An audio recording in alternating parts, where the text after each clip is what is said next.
আজ ত্রয়োদশ জাতীয় সংসদ নির্বাচন এবং একই দিনে গণভোটও অনুষ্ঠিত হচ্ছে। আমরা মাঠে ছিলাম, আমাদের সাথে আছেন আমাদের রিপোর্টার রাজীব ভাই, আছেন রাকিব ভাই। আমরা তিনজনই মাঠে গিয়েছি এবং বিভিন্ন আসনে ঘুরে তথ্য সংগ্রহ করেছি। তো আমরা যা যা দেখলাম এখন পর্যন্ত সেগুলো নিয়েই আলোচনা করব। তো প্রথমে একটু রাজীব ভাইয়ের কাছে যাই। রাজীব ভাই, আমি কিন্তু ঢাকা 16 আসনে গিয়েছিলাম, তো সেখানে আমি এখন পর্যন্ত আইন শৃঙ্খলা পরিস্থিতি খুব স্বাভাবিক দেখেছি এবং দেখলাম যে ভোটাররা ভোট কেন্দ্রে আসছেন, নারী পুরুষের মধ্যে একটা সুন্দর পরিবেশ সেখানে হচ্ছে, আলাদাভাবে তাদেরকে নিয়ে যাওয়া হচ্ছে এবং এখন পর্যন্ত তেমন কোনো বিশৃঙ্খল পরিস্থিতি আমি দেখিনি। এবং আরেকটা জিনিস যেটা দেখলাম সেটা হচ্ছে সাংবাদিকদের জন্য একটু বিশেষ একটা সুযোগ দেখলাম, যে সাংবাদিকদের একটু আলাদাভাবে ভোট দেওয়ার সুযোগ রেখেছেন তারা, যেন তাদের লাইনে দাঁড়াতে না হয়। তো মোটামুটি আমার কাছে ঢাকা 16 আসনের, আমি তো 5 নম্বর ওয়ার্ডের ভোটার, তো ওখানকার পরিবেশ আমার খুব ভালো লেগেছে। আপনি কেমন দেখলেন? আপনি কোন আসনে গিয়েছিলেন? আমি গিয়েছিলাম ঢাকা 17 আসনে, যে আসনটি বাংলাদেশের মধ্যে সবচেয়ে বেশি উল্লেখযোগ্য, কারণ সেখানে বিএনপির চেয়ারম্যান তারেক রহমান দাঁড়িয়েছেন এবং ওখানে ভোট দিয়েছেন। যেহেতু তারেক রহমান ওখানে গুলশানের মডেল স্কুলে ভোট দিয়েছেন, সেই জন্য ঢাকার যত গণমাধ্যম আছে সব গণমাধ্যমের একটা চোখ ছিল ওই গুলশান মডেল স্কুলে। তা আমি ওখানে সকাল 8টা বাজে গিয়েছি, তারেক রহমান 9:30টার দিকে ভোট দিতে এসছেন। তো ওখানে প্রায় 500-র অধিক সাংবাদিক ছিল, এর মধ্যে বিদেশি সাংবাদিকের সংখ্যাও বেশ মোটামুটি ভালো। তারেক রহমান যখন ভোট দিতে আসে তখন ওখানে প্রচুর পরিমাণ আইন শৃঙ্খলা রক্ষাকারী বাহিনী ছিল। তারেক রহমান ভোট দেওয়ার পরে কিন্তু ওখানে প্রধান উপদেষ্টা গিয়েছেন একই কেন্দ্রে ভোট দেওয়ার জন্য, সেজন্য ওখানে একটা বাড়তি নিরাপত্তা ছিল।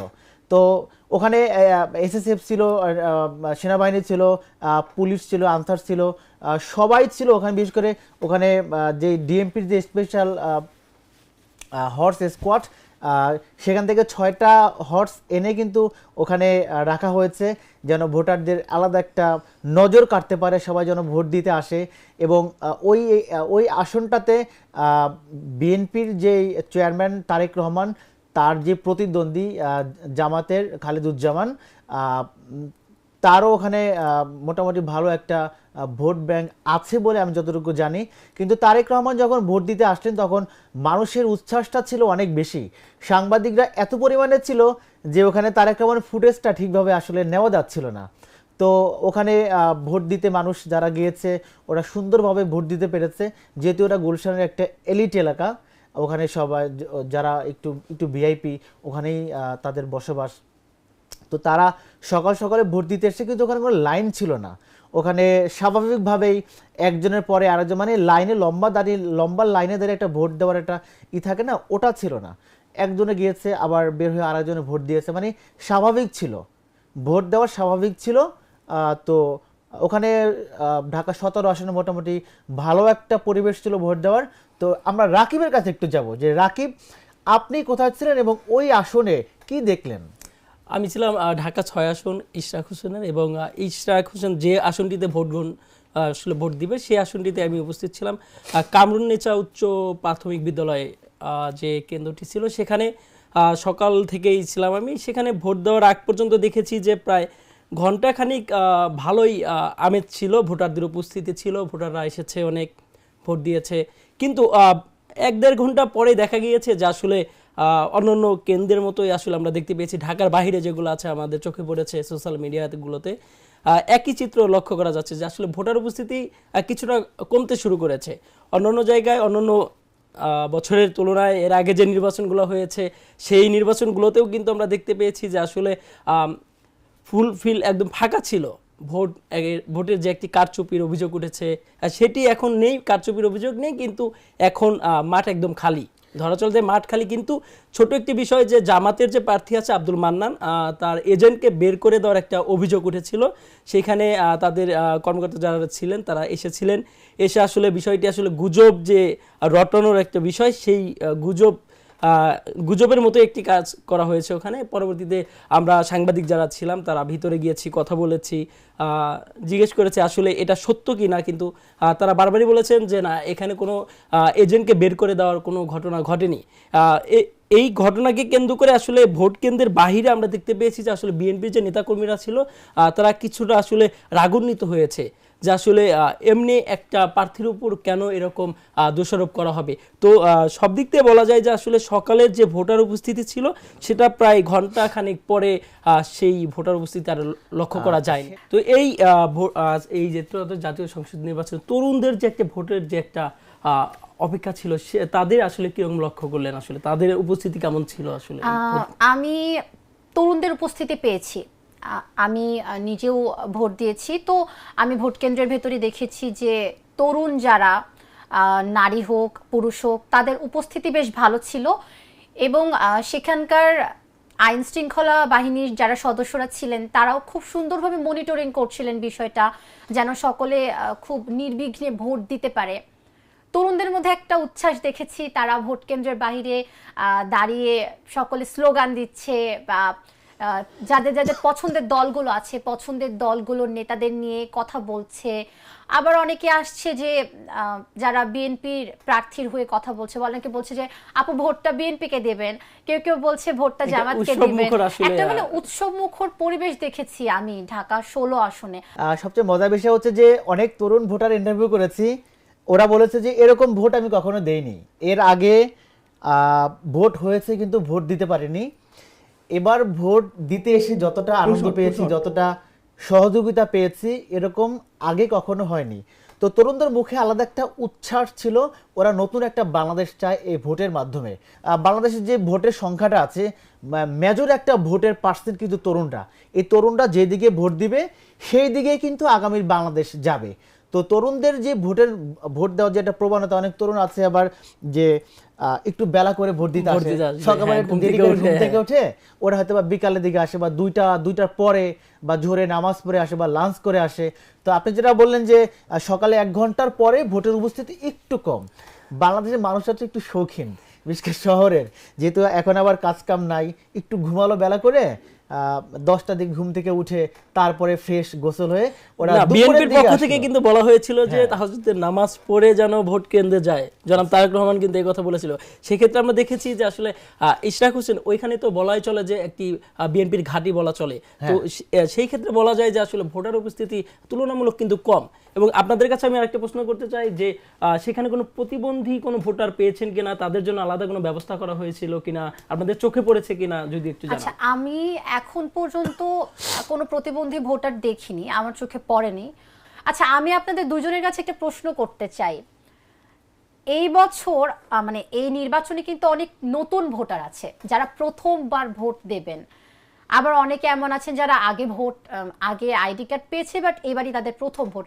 এই যে প্রথম ভোট, এই প্রথম ভোটটা কিন্তু অনেক গুরুত্বপূর্ণ একটা বিষয়, মানুষের মধ্যে একটা অন্যরকম উচ্ছ্বাস থাকে। তো আপনারা দুজন যে কেন্দ্রগুলোতে গিয়েছিলেন, এরকম নতুন ভোটার কি দেখেছেন কিনা? আমার কাছে একটি ভোটার ছিল, আসলে তরুণ মেয়ে ভোটার, সে তার বাবার সাথে এসেছে ভোট দিতে। সে খুবই আনন্দে আসলে বলতে ছিলেন যে আসলে আমি এর মতন আনন্দ কোথাও পাইনি। মানে এমনভাবে বলেছে যে হয়তো শুধু ভোট না, তাকে এমন কিছু দেওয়া হয়েছে, ছোটবেলায় একটা শিশুকে যখন চকলেট দেওয়া হয় সে কিন্তু খুবই খুশি হয়। তো সে ওই মেয়েটাও আসলে মানে অনেক খুশি হয়েছে যে আসলে আমি আমার ভোটটা এবার প্রথমবার দিতে পেরেছি। এবং গণভোট নিয়ে যখন আমি কোশ্চেন করেছিলাম তাকে, সে আসলে সঠিকভাবে কোনো কথা বলতে পারেনি। সে বলেছে যে আসলে আমার অতটা আসলে ধারণা নেই যে গণভোট নিয়ে কি হবে না হবে, আমি গণভোট আসলে হ্যাঁ দিয়ে চলে আসছি। আমি বললাম যে আপনি কি হ্যাঁ কারো মাধ্যমে কিংবা কেউ আপনাকে বলেছে কিনা যে হ্যাঁ ভোট দিতে কিংবা না ভোট দিতে? সে বলেছে যে আমি অনেক বিজ্ঞাপন দেখেছি, বিজ্ঞাপন দেখে আমি হ্যাঁ ভোট দেওয়ার সিদ্ধান্ত নিয়েছি। তো অনেকে আছে কিন্তু এরকম যে আসলে গণভোট নিয়ে কিন্তু আসলে অনেকের ধারণা নেই, কিন্তু তারা কিন্তু হ্যাঁ না কিন্তু দিয়ে আসছে। এই বিষয়টি কিভাবে দেখতেছেন আপনারা? আসলে গণভোটের বিষয়টা অনেকেই পরিষ্কার না, অনেক মানুষ এটা বুঝতে পারে না যে আসলে আমি ভোটটা কোথায় দিব, হ্যাঁতে দিলে ভালো হয় নাকি নাতে দিলে ভালো হয়। আমার মনে হয় যে এখানে প্রচারণায় তেমন একটা ঘাটতি থাকতে পারে। অনেকে এটা হাতে কলমে যদি আপনি ক্যাম্পেইন করে বুঝাতেন যে আসলে গণভোটটা কি, গণভোটটা কেন দিতে হয়, এটা নিয়ে সরকার অনেক প্রচারণা করেছে, সরকারিভাবেই তো আসলে আমি এটা মনে হয় করা যে হয়েছে যে এটা মনে হয় গণভোটে যথেষ্ট ছিল না হয়তোবা, কিন্তু গ্রাম অঞ্চলে শহরে যারা একটু শিক্ষিত ওরা হয়তোবা গণভোট কাকে মানে কিভাবে দিতে হয়, কেন দিতে হবে এটা নিয়ে হয়তোবা ওদের একটু আইডিয়া আছে। কিন্তু আপনি যখন গ্রামে যাবেন, গ্রামে কিন্তু প্রচুর ভোটার, ওরা কিন্তু গণভোট সম্পর্কে জানে না যে আমি হাতে দিব না নাতে দিব, কোনটা দিলে কি হবে, বা অনেকে পড়তেও পারে না গণভোট দেওয়ার যে হা অথবা না, উপরে যে 4টা অপশন আছে যে আপনি হ্যাঁ অথবা না দিলে উপরে 4টা অপশন পরিবর্তন হবে। অনেকে কিন্তু এরা পড়তেও পারে না, এটা ফ্যামিলি থেকে হয়তোবা শিখিয়ে দেওয়া হয় যে আপনি এটা দিবেন বা এটা দিবেন।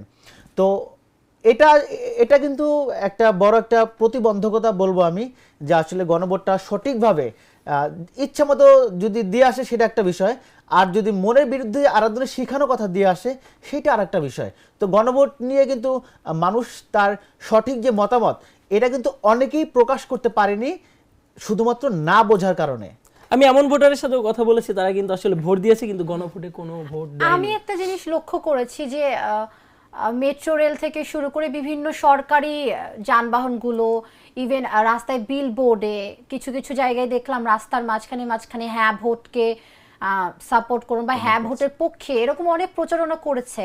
আবার আমি কিছু শুনেছিও অন্যান্য আমাদের সাংবাদিক ভাইদের কাছ থেকে, আপুদের কাছ থেকে, যে তারা বলছে যে গণভোট নিয়ে নাকি গ্রামাঞ্চলেও এরকম ক্যাম্পেইন করা হয়েছে, বা যারা যারা প্রতিনিধিরা আছেন বিভিন্ন রাজনৈতিক দলের তারাও নাকি এটার প্রচারণা করেছেন।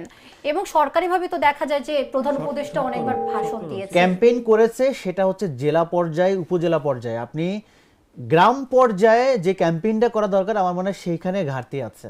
আচ্ছা, তো আপনাদের আমি লাস্ট একটি কোশ্চেন করে শেষ করে দেওয়ার চেষ্টা করবো যে আসলে নারী ভোটারের উপস্থিতি কেমন দেখতে পেয়েছেন আপনারা? আমি নারী ভোটারের উপস্থিতি সন্তোষজনক দেখেছি। আমার মনে হয়েছে যে নারীরা ঘরের ভেতরে থেকে নয়, তারা বরং দেশের স্বার্থে ভোট দিয়ে দেশকে একটা নতুন সরকার দেওয়ার যে চিন্তাটা সেটা তারা করেছে, এবং এবার নারী ভোটারের সংখ্যা তুলনামূলক বেশি। আমিও সেরকমই দেখেছি, গুলশানে প্রচুর পরিমাণে নারী ভোটার ছিল।